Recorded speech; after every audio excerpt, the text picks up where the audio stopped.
So for our last lesson in Unit D today, I'm going to show you how to create an effect which is essentially just fading type, fading it into your background. So what we do need to do is go and grab our last file from Classroom, D5, and we're going to download that.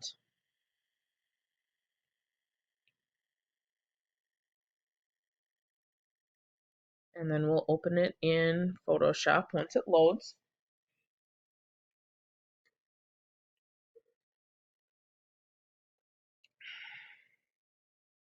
I know the creators of these graphics are so funny. You know, we're fading type and it's fade out.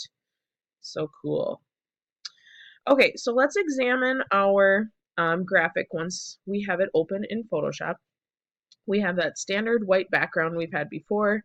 We have a water layer, and then we have a fade out text, which has already been rasterized into pixels. Now, I do want to point out, because these graphics all that we've worked with for the clipping mask and also for the bevel emboss have all been rasterized text. In order to do a layer style on text, it does not need to be rasterized. In order to do a clipping mask on text, it does not need to be rasterized. The only one that needs to be rasterized is when we do the painting of the lines or the dots through it. That's the only time it needs to be rasterized in order for us to do that. Okay? They just continue to do it. The place where we get our files from, they just continue to do it just because we don't necessarily need to do it in order to do some of the things that I've shown you. So I just wanted to point that out real quick. So the first thing we're going to do is we're actually going to create a layer mask on this fade out layer. So I'm going to show you another way to make a layer mask. Before, I had told you to go up to layer, layer mask, and reveal all. There's also a shortcut that you can use. So please make sure you're on your fade out layer. And then down at the very bottom of your layer panel, you have a little white square with a gray circle in the middle. If you hover over that, it'll say add a layer mask. Go ahead and click on that, and you will get the layer mask, which we saw in Unit C when we were masking those rose leaves. So you'll get your layer mask that is currently selected.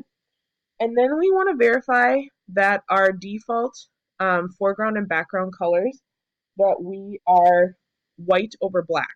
So you can either switch it, or you can click on the little default symbol, which will give you a white foreground color and a black background color.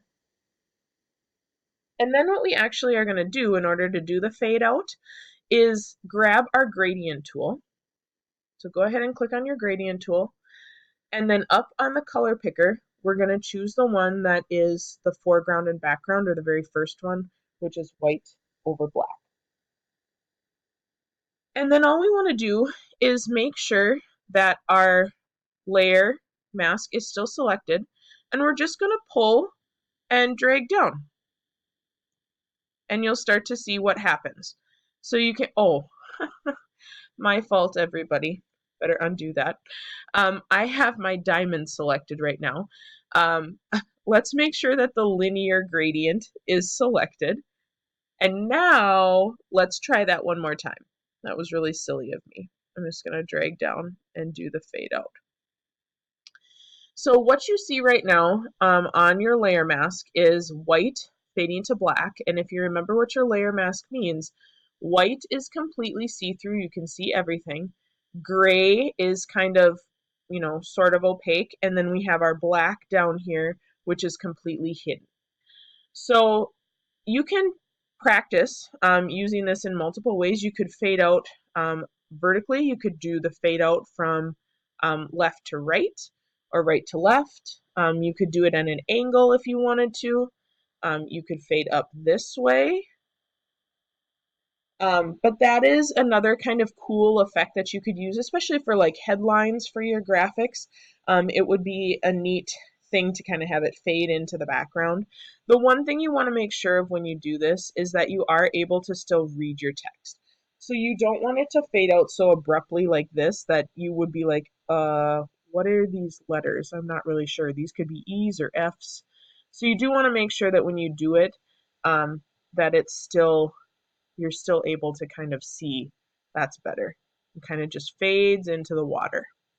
So that's kind of a cool effect that you can use. It kind of combines multiple things, our layer mask, and then also working with our gradients. So that's all I have for you in Unit D. You can go ahead and close this document. You do not need to save. And then you can head over and start working on your 2 Unit D assignments.